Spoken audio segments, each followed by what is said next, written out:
The caregiver sang softly to the old man, unaware his millionaire son was watching and changed her life. "Room 208, Mr. Raymond. Do not expect a response," the nurse said without looking up. "Hasn't spoken in months. His vitals are stable, but he's just not there anymore." Judy nodded quietly and tightened her cardigan around her shoulders. The hospital hallway smelled of disinfectant and rain, sharp, cold, and faintly metallic. Thunder rumbled outside as she pushed open the door to the dimly lit room. Inside, the air felt heavier. Mr. Raymond lay motionless in the bed near the window, his face turned slightly to the side. He was an older man, late 70s, maybe early 80s, with thick silver hair and deep lines that etched down from his temples to his chin. His eyes were open, dull, staring at nothing. Not the ceiling, not her. Not the rain streaking down the window. Just emptiness. Judy stood still for a moment. She was 24, blonde, and barely over 5 feet tall. Her life was a far cry from sterile hospital rooms and silent patients. Less than 2 years ago, she had been singing in smoky lounges and jazz bars, her voice carrying over clinking glasses and murmured conversations. Now she worked night shifts as a caregiver, her music packed away like a childhood toy she no longer had time to play with. She stepped to the side of the bed and reached out gently, resting her hand over Mr. Raymond's. His skin was cold. "You probably can't hear me," she whispered, her voice trembling, "but I used to sing once. My dad said it helped people feel less lonely." She paused, her eyes scanning his unmoving face. The monitors beeped steadily behind her, unbothered. Without thinking, she sat down on a chair beside the bed, leaned slightly forward, and after a deep breath, began to sing. "Smile, though your heart is aching. Smile, even though it's breaking." Her voice was soft, wobbly, but warm.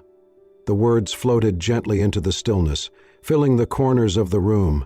She kept singing, her voice growing steadier with every note, even as tears stung the corners of her eyes. Outside the room, someone paused. Logan Raymond, mid-30s, stood frozen just beyond the doorway.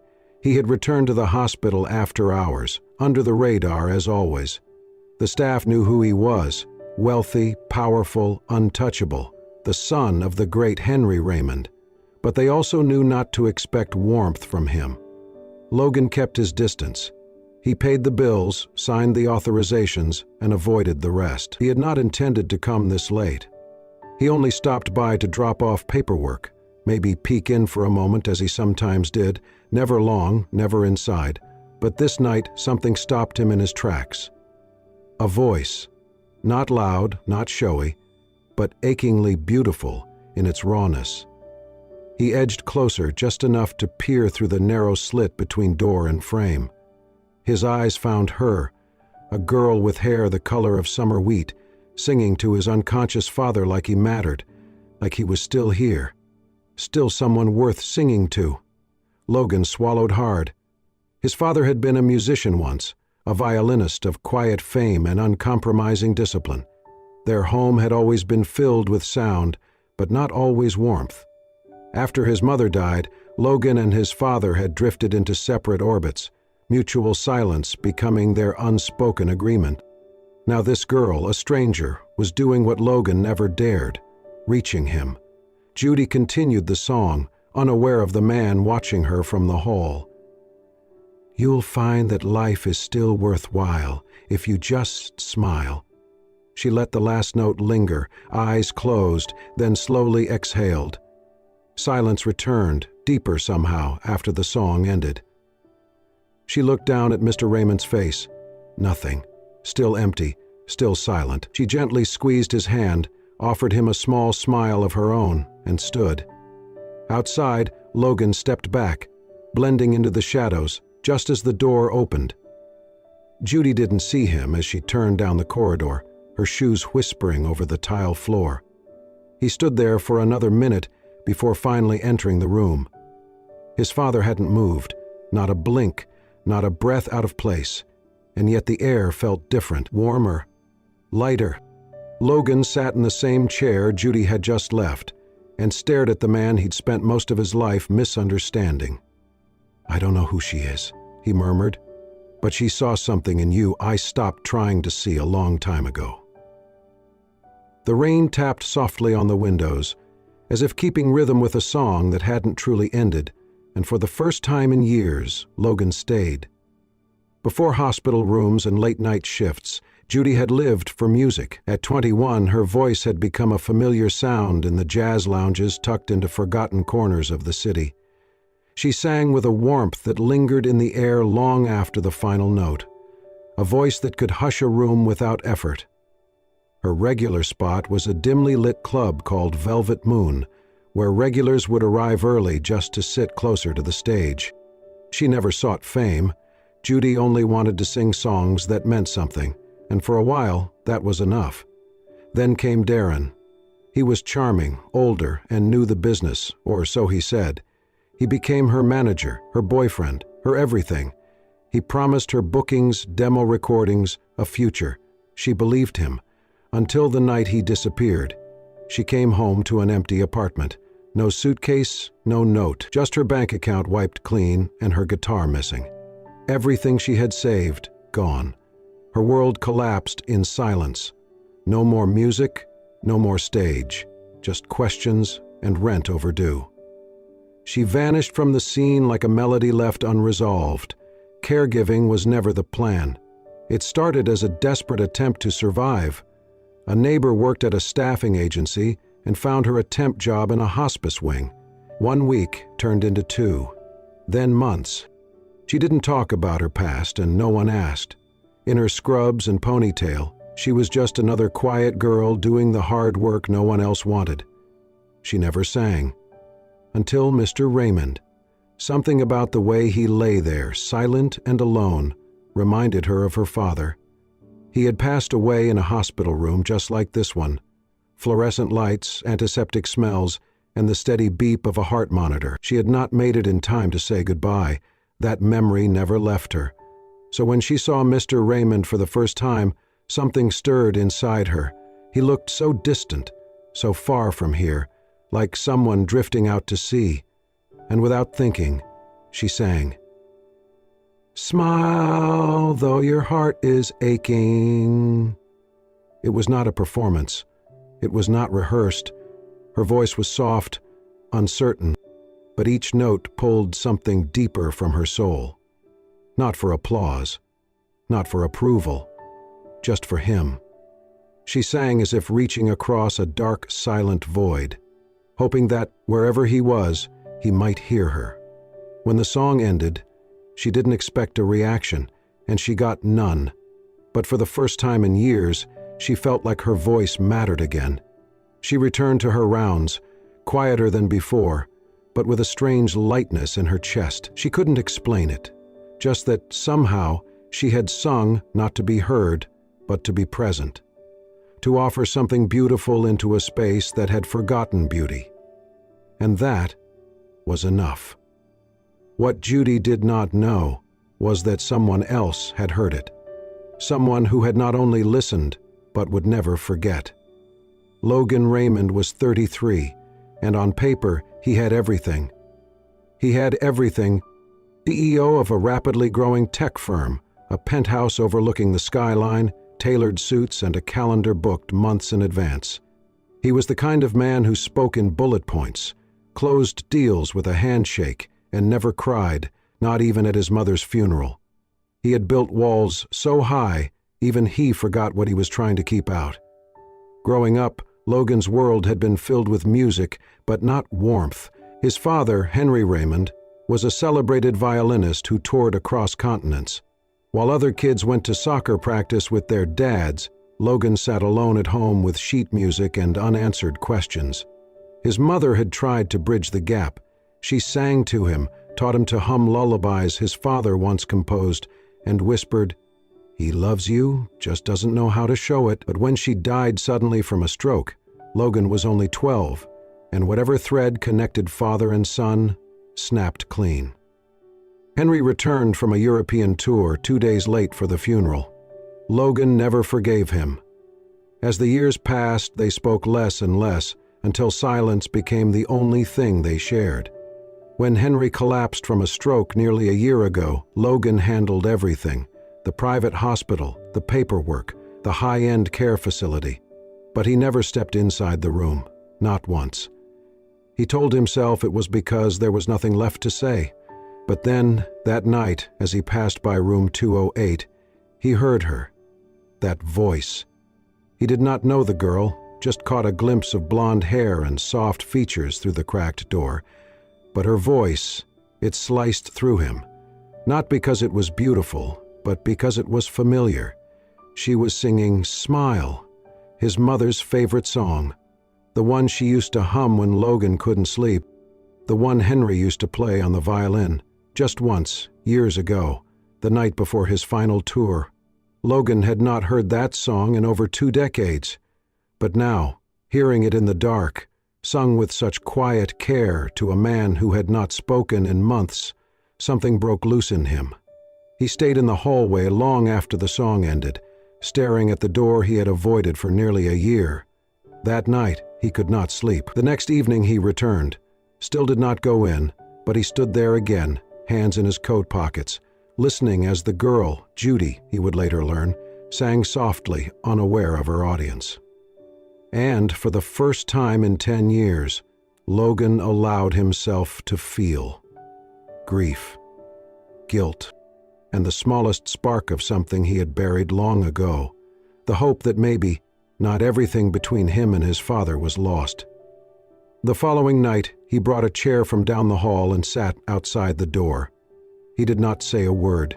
He just listened, to the voice, to the silence, to his own heartbeat. And when Judy sang "Smile" again, Logan closed his eyes.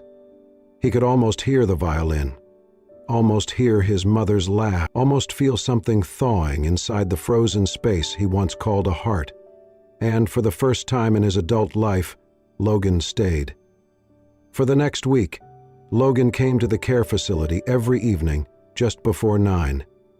He never went inside room 208. Instead, he stood a few feet from the door, leaning against the wall, arms crossed, eyes closed, listening. On his first night, Logan came. Each night, Judy sang something different. Soft jazz standards, old ballads, sometimes just humming a lullaby he could not name but somehow remembered. Her voice was never loud, never polished like a performance. It was raw, warm, and quietly aching. It reminded him of rain tapping on windows, of fireplace crackles, of home, not the mansion he grew up in, but the home he wished had existed. She never saw him, or so he thought. One evening, Logan arrived later than usual. He stepped into the hallway just as Judy was placing a blanket over Mr. Raymond and whispering goodnight. When she turned around, she stopped abruptly. They both froze. He was mid-step, caught in the act. She blinked, startled. I'm sorry," Judy said quickly, her voice flustered. "I didn't mean to. Was I singing too loud?" Logan shook his head. "No, you weren't." She tucked a stray strand of hair behind her ear, visibly nervous. "It's past visiting hours. I usually don't sing this late." He looked at her for a long moment, then spoke softly. "Don't stop." She tilted her head, confused. "Don't stop singing," he said. "Your voice, it brings him back." Judy's eyes softened, her nerves easing just a bit.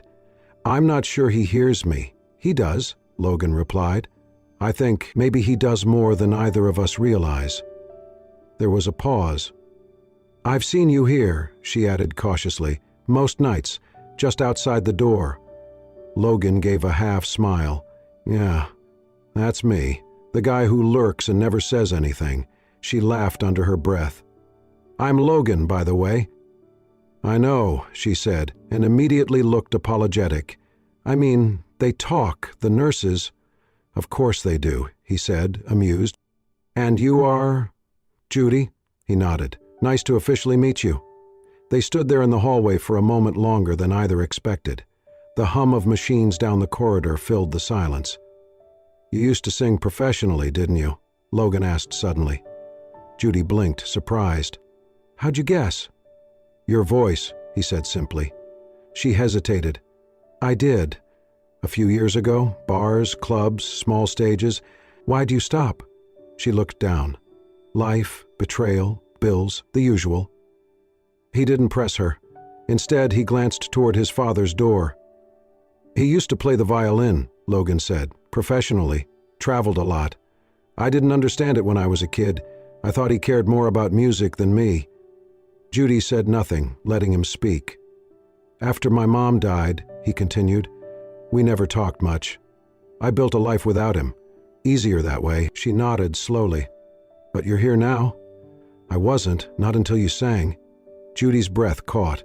There was something disarming about his honesty, soft, without shame or performance. I want to try something, Logan said. Something crazy. Judy raised an eyebrow. I'm listening. I want you to teach me. A song, something old. One of the ones you sing to him. I want to sing for my dad. Just once. She stared at him, taken aback. You want me to teach you? To sing? Why not? He asked with a grin. You already woke something up in him. Maybe if he hears it from me, maybe he'll remember. Judy looked at him for a long beat, then slowly smiled.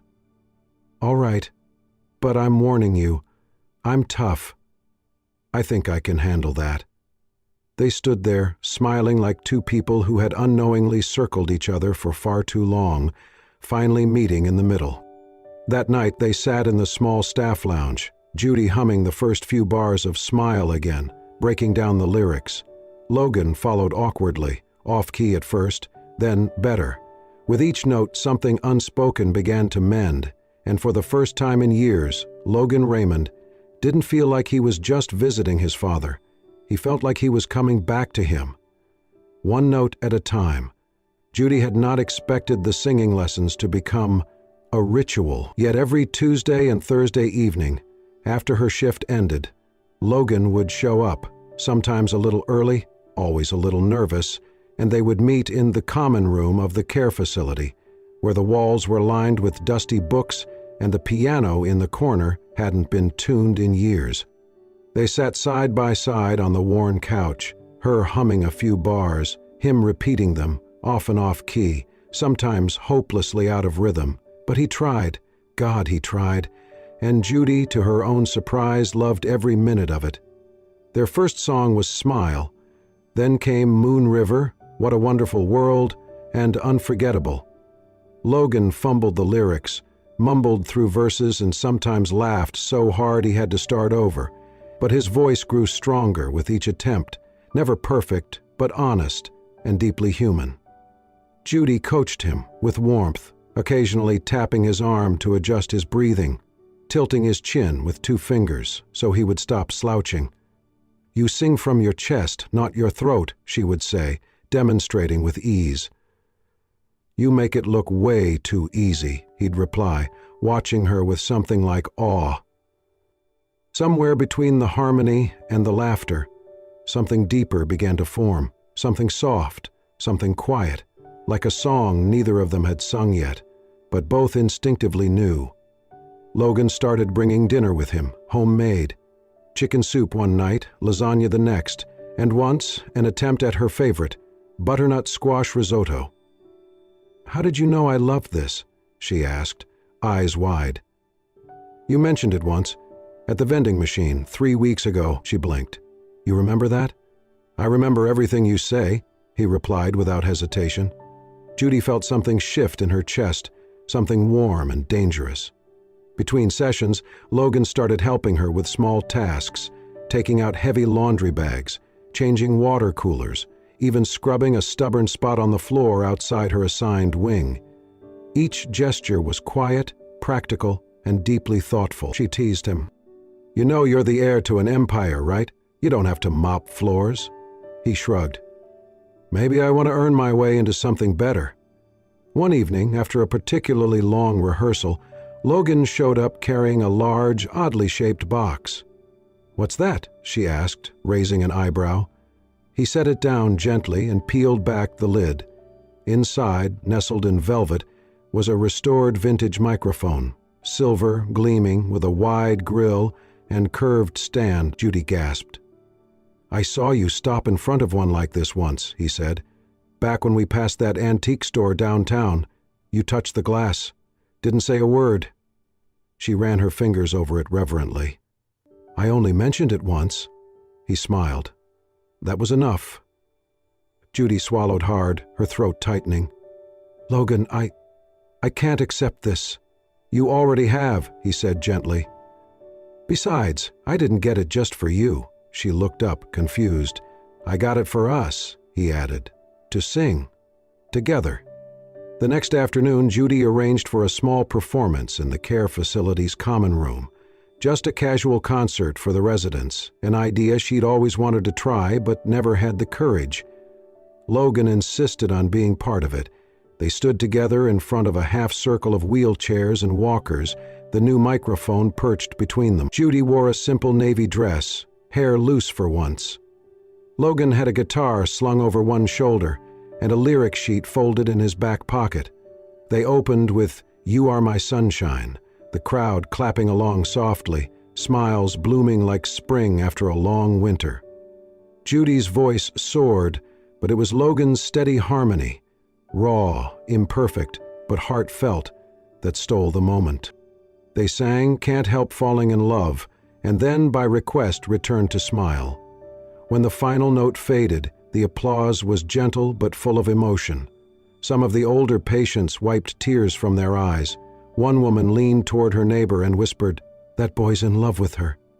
Judy turned to Logan, cheeks flushed. He looked at her with something he had never shown anyone, not even his father. "You know," he said, his voice quiet enough for only her to hear, "your voice didn't just reach my father." She met his gaze, breath catching. "It reached me too," he continued. "It's healing something I didn't know was broken." She didn't speak. She didn't need to. She simply reached for his hand, and in that quiet, sacred moment, beneath the soft glow of fluorescent lights, in a room full of forgotten people and old songs, something new began. Not a performance, not a romance written in grand gestures, but a connection so real, so earned, it sang louder than any applause ever could. The news came suddenly, like a knock at the door you never wanted to answer. Logan had been offered a long-term executive role overseas, Switzerland of all places, heading an ambitious merger that would require at least 3 years of his life, possibly more. It was the kind of opportunity people built careers for, the kind of offer no one in his world would ever refuse. But Judy was not part of that world. When he told her, she smiled softly, trying to seem proud. "That's incredible, Logan. You deserve it." He studied her face for something, disappointment, sadness, even anger, but she gave him none, only grace. "I haven't said yes yet," he offered. She looked down, folding a napkin in her hands at the small coffee shop where they always met after her shift. "You should," she said. "It's your dream." He hesitated. "And what about us?" Judy gave a soft, bittersweet smile. "We were always borrowed time, weren't we?" He wanted to argue, wanted to say no, they were more than a brief moment, but her voice was so calm, so certain, it silenced him. The next day, Logan packed. He left most of his belongings in storage, took only the essentials, and set one final appointment for himself, one last visit to the care facility before his flight. It was late evening when he arrived. The halls were quiet, dimly lit, nurses moving softly between rooms. He didn't ask for Judy. He didn't want her to see him like this, torn, aching, unsure of everything but the sound of her voice echoing in his mind. He stepped into room 208. His father lay just as always, still, unmoving, eyes closed. The monitors beeped steadily beside him, their rhythm the only sound in the room. Logan pulled a chair closer and sat down. He reached into his coat and pulled out a folded lyric sheet, the one Judy had scribbled notes on during their lessons. The one she'd once said, "You'll get it perfect one day. Not with your pitch, but with your heart." He took a deep breath and began. "Smile, though your heart is aching." His voice cracked on the second line, but he kept going. "Smile, even though it's breaking. The room felt different now, heavy, full of memories too old to name. He sang slowly, carefully, putting everything he had into the words, not because he expected a response, but because it felt like the only thing he could give. As he reached the final note, his throat tightened. "You'll find that life is still worthwhile if you just smile." He bowed his head, eyes stinging, lips trembling. "I don't know if you can hear me," he whispered, "but I hope this meant something. I'm sorry it took me so long." His father didn't move. No twitch, no flicker. Logan sat a moment longer, then stood, brushing his hand along the side of the bed. "Goodbye, Dad." He turned and walked slowly toward the door, his shoulders heavy with things he never got to say, and just as he stepped into the hallway, behind him, inside the quiet room, Henry Raymond's eyes opened. They blinked slowly at the ceiling, his lips moving, dry and fragile. "Logan." But the hallway was already empty, and the son he had waited so long to call out to was gone. The next morning, everything changed. The night nurse was the first to notice. When she entered room 208 to check vitals, she nearly dropped her clipboard. Henry Raymond's eyes were open, wide, alert, following her every movement. She called for the attending physician, who rushed in with a team. Blood pressure, pupil response, motor function, everything showed signs of return. Not full consciousness, not yet, but awareness. A flicker of light in what had been a locked room, and then, clear as day, he whispered one word, "Logan." Judy was across the building when she heard. She sprinted through the halls, still in her scrubs, tears already welling before she reached the room. She burst in just in time to see Henry's eyes shift toward her. They softened. She dropped to her knees beside the bed, clutching his hand. "You're back," she breathed, voice shaking. "You're really back." He didn't speak, but the faintest smile pulled at the corner of his lips, a response, a miracle. She cried then, quietly, fully, her hand pressed to her mouth to keep from sobbing aloud. Later that morning, she stepped into the hallway, took a breath, and called Logan. He answered on the second ring. "Judy?" Her voice was trembling. "Logan, your father, he said your name." There was silence on the line.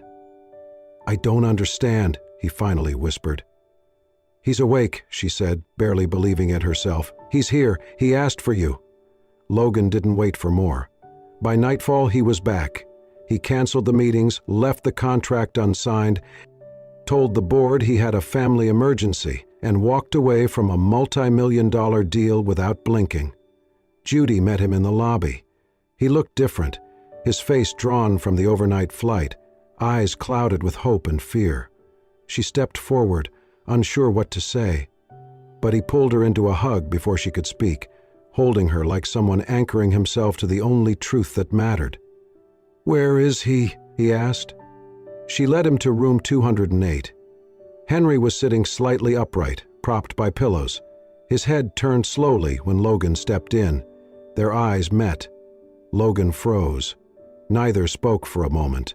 There were no rehearsed speeches, no grand gestures, just a long, trembling pause, and then Henry lifted a shaking hand. Logan crossed the room in 3 strides and took it. He sat at the edge of the bed, gripping his father's fingers like a lifeline. "I'm here, Dad," he whispered. "I'm here." Henry blinked slowly. His voice was barely more than breath. "You sang?" Logan nodded, his eyes glistening. "I did. She taught me." His father's gaze drifted to Judy, who stood in the corner, silent and tearful. "Thank you," Henry rasped. Judy smiled through her tears. Later, after the doctors cleared the room, Logan found Judy sitting in the garden courtyard behind the building, her hands folded in her lap. He sat beside her, reached for her fingers, and held them tightly. "You didn't just bring him back," he said softly. "You brought me back, too." She turned to him, eyes shining in the low garden light. "You brought my father home, and you brought my heart home with him." Judy leaned her head on his shoulder. And in the stillness of that moment, surrounded by blooming flowers and the quiet hum of life beginning again, they simply sat, Two hearts, once scattered, now returned. 1 year later, music returned to the halls of the care facility, not from a radio or a speaker system, but from the heart of room 208. Henry Raymond, once thought lost to silence, now sat in the courtyard on a crisp spring morning, a violin balanced gently beneath his chin. His fingers trembled, not from fear or weakness, but from the overwhelming emotion of holding his instrument again. Judy sat beside him, a music stand in front of her, sheet music fluttering in the breeze. Logan stood nearby, tuning an old acoustic guitar with quiet concentration. The past year had changed all three of them. Henry's recovery had been slow but steady. Physical therapy, daily practice, and the quiet miracle of human connection had brought him back. Enough to play again, enough to smile, enough to say "I love you" to the son he once pushed away. Logan had stepped back from his overseas role, choosing instead to work remotely, consulting on projects that allowed him to remain close. He still wore suits, still answered calls, but his days no longer belonged to boardrooms. They belonged to his father, to Judy, to something real. And Judy? Judy had started singing again, not in smoky lounges or echoey bars, but in rooms like this one, for people who needed music not as background noise, but as balm. She began teaching music therapy part-time, humming lullabies to dementia patients and rediscovering the soul she once feared she had lost. Together, the three of them planned a small concert, a thank you to the facility, to the nurses and residents who had watched this unlikely family form. The common room was decorated with paper flowers, hand-drawn signs, and a banner that read, "An afternoon of music and miracles." Residents wheeled in, staff took their places, and a soft hush fell over the room as Henry stepped onto the makeshift stage, his violin cradled carefully in his hands. Logan followed with his guitar. Judy stood at the mic, wearing a simple white dress, her hair down in loose curls. They opened with "Smile," the song that had started everything. Henry's bow moved gracefully, slower than in his prime, but rich with emotion. Judy's voice soared, stronger now, seasoned by time and healing. Logan's strumming kept them grounded, steady, a quiet heartbeat beneath the melody. When they finished, the room erupted into applause. Some residents clapped slowly, others wiped their eyes. A few whispered, "That was beautiful," again and again. But the performance was not over. Judy took a small bow, then turned to step away from the mic. Logan stopped her gently. "Stay," he whispered. He set down his guitar and pulled something from his jacket pocket, a small velvet box. The crowd quieted, breaths held. Judy froze, eyes wide. He dropped to one knee. "I wasn't sure what love was," he said, voice trembling slightly but steady. "Not until I heard it. In your voice.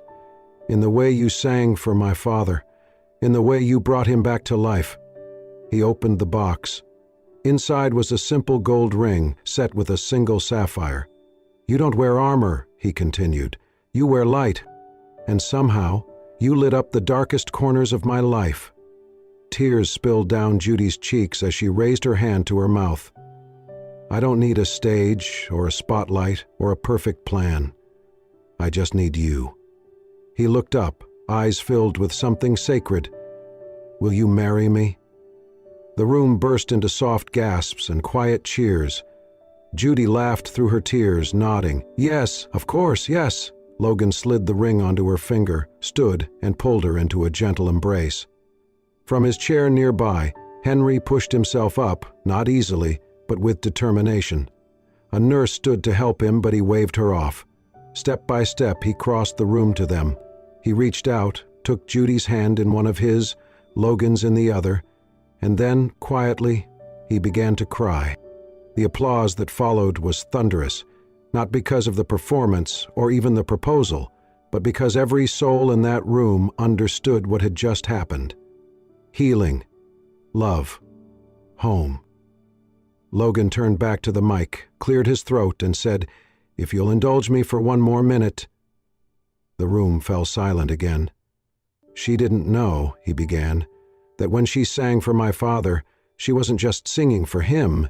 She was writing a new song, one for me, one I didn't even know I needed. He glanced at Judy, his voice thick with emotion.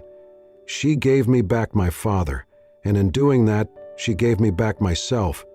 He paused, then smiled. I used to think I wasn't meant for love, that home was a thing you earned or bought or faked, but now I know. It's something you find. He reached for Judy again, and I found mine, in her. The room stood to its feet. In the crowd, a resident wiped her eyes and whispered, "That's the kind of love you don't get in the movies." But maybe, just maybe, it was the kind you got in real life, and for Judy, Logan, and Henry Raymond, it was only the beginning of the greatest song they would ever write, together. If this story touched your heart, we hope you'll carry its melody with you, just like Logan carried Judy's voice into the quiet corners of his life. At Soul Stirring Stories, we believe in the quiet power of love, healing, and second chances. Stories like this remind us that sometimes the smallest acts, a song, a touch, a whispered name, can change everything. Don't forget to like, subscribe, and hit the bell icon so you never miss a story that could stir your soul and warm your heart. Thank you for being here, and remember, home isn't a place, it's someone who sings your name back to you when you've forgotten the words.